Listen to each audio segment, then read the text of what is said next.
Jim Harbaugh has completely changed the culture in Los Angeles for the Chargers, and it has absolutely been a success. He comes into this team as a head coach, and he adds a completely different dynamic to it. And the Chargers have finally looked like a team that is not on the rise, but one that is here. Not one that had the potential to be good in the future because of their quarterback, but one that is good right now, not just because of their quarterback, but because of the team as a whole.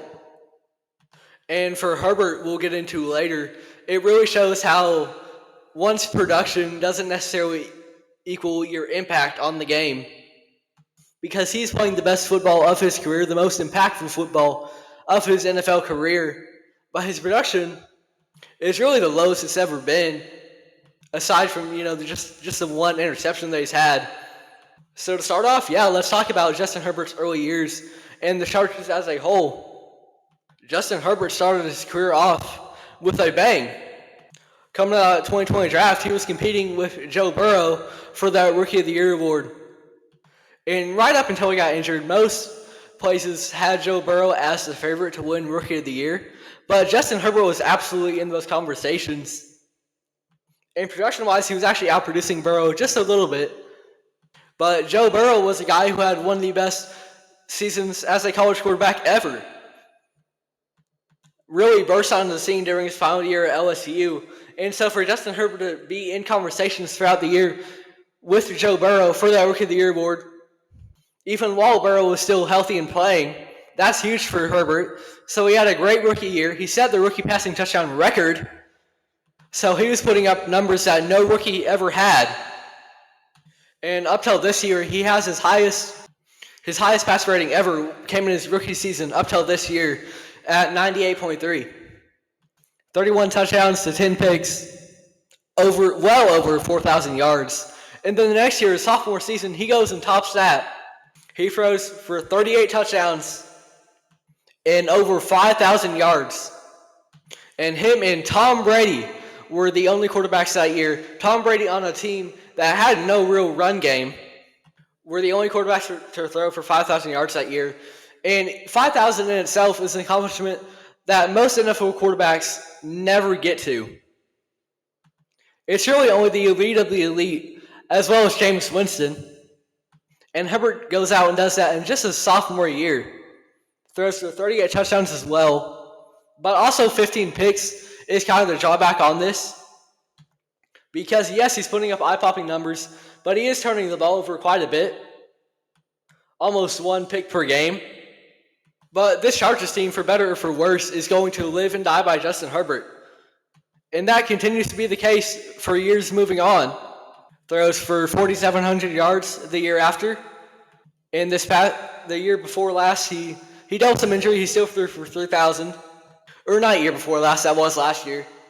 But one thing worth noting, though, is that his passer rating has still not got to that point that it was during his rookie year.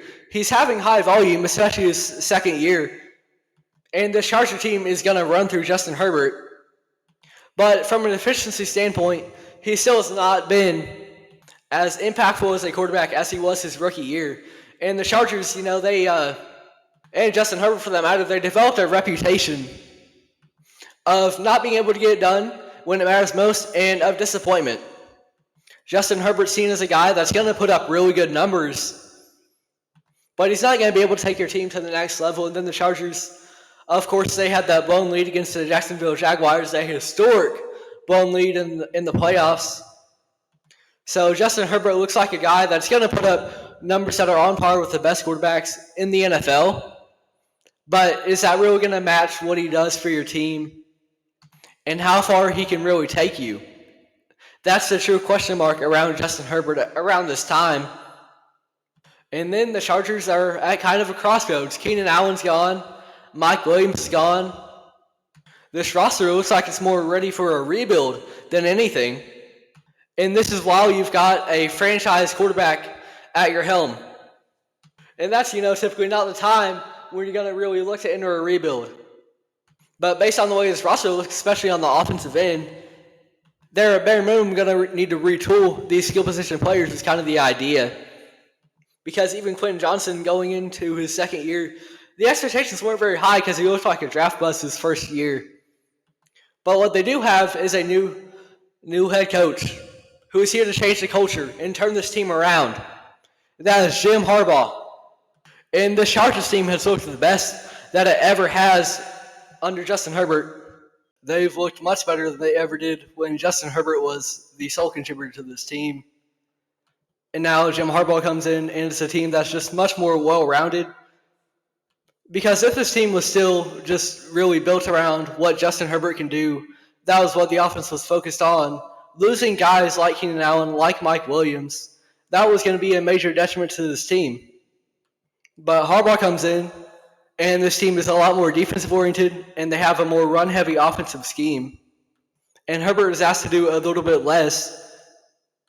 And now his passer rating is the highest that it has ever been in his NFL career. And his production statistically has been down this year, but he's only thrown one interception throughout the entire NFL season and has gone a good stretch of games since that pick. He's been asked to do a little bit less, and the Chargers team has looked the best that it ever has. And he's making a lot of tight throws as well, so the arm count is still there, and he's doing it on a winning level now. The Chargers are 8-5, and they just went toe-to-toe with the Kansas City Chiefs in the game that if the Chargers won, they would have still had a chance at the division. Ultimately, it was probably still going to go to Kansas City. But the Chargers were really in it for quite a while. And that was because they've built a more well-balanced team now.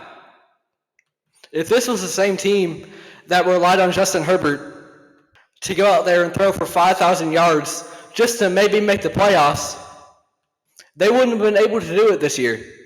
But they've built a culture of this team now that's centered on that defense and around the run game, being able to bring in multiple running backs that can still be effective. Guys like Gus Edwards, a running back who throughout the entire game, he's going to be able to wear you down. And as a result, comes that fourth quarter, he's going to still be fresh because you've got other running backs as well, like J.K. Dobbins. Being able to have multiple guys at that position can come in and energize the team. And so you've got a more well-balanced offense. You put a focus on that defense as the true selling point of this team. And Justin Herbert is doing less than ever, but the team looks better than ever. And Herbert is playing the most impactful football of his entire career, even if the production doesn't say so. So it's just a case of production not necessarily matching impact, because he's more impactful than ever, a more effective quarterback than ever. He can still make the tight throws, but he doesn't always need to. And that is the best thing about the Chargers team, is that Justin Herbert doesn't need to do a lot of the things that might have made him a really exciting quarterback. But he's been more safe with the ball. He doesn't put it into harm's way as much anymore, only when he just really trusts himself and has to make a throw to a tight window. And despite maybe a depleted receiving core, Quentin Johnson has had a much better sophomore year. Ladd McConkey has looked good. There are some solid receivers that have really showed out on this team. And Justin Herbert is able to get that ball to him when he needs to, but he doesn't have to rely too much on one guy. He doesn't have to lock in on one target. And he's able to spread the ball efficiently. And he's playing the best. He's being the best quarterback that he has ever been. Passing-wise, his numbers are down. But in terms of being a leader for this team, in terms of being a guy that's going to distribute that ball and be safe with it, be efficient, Justin Herbert is the best quarterback that he has ever been. And Jim Harbaugh loves him, and there is a reason for that. You can look at the production and say it's a down year for Herbert, but he's playing the best that he ever has, because his impact is so much more than what he puts up on the stat sheet. And that is the culture that Jim Harbaugh has created, a culture that the Chargers have not seen under at least the Herbert era, where it was, an exciting offense led by this young quarterback who was putting up huge numbers. No, now they're going to focus on the run. They're going to focus on that defense and just do what they have to in the air. And it's working, and it's really been to the Chargers' success. Jim Harbaugh has really turned this team around, got them focused on the right things. And this is really where Justin Herbert shows his value as a QB. Not just in putting up stats on a team that's going nowhere, but playing great football. on a team where the sky is the limit. Maybe not this year, but in the years to come, the sky is absolutely the limit for the Chargers team. There's a new culture under Jim Harbaugh. Justin Herbert is playing the best football of his career. That defense looks great. That receiving core is only going to get better. The sky is the limit for the Chargers team. Justin Herbert looks amazing, of course, and it's all thanks to Jim Harbaugh. He has turned this Chargers organization around and really just created an identity for them, which they were so lacking before. They were a quarterback, but not a team. But they are a team now that is led by a quarterback. And that makes all the difference in the world for the Los Angeles Chargers.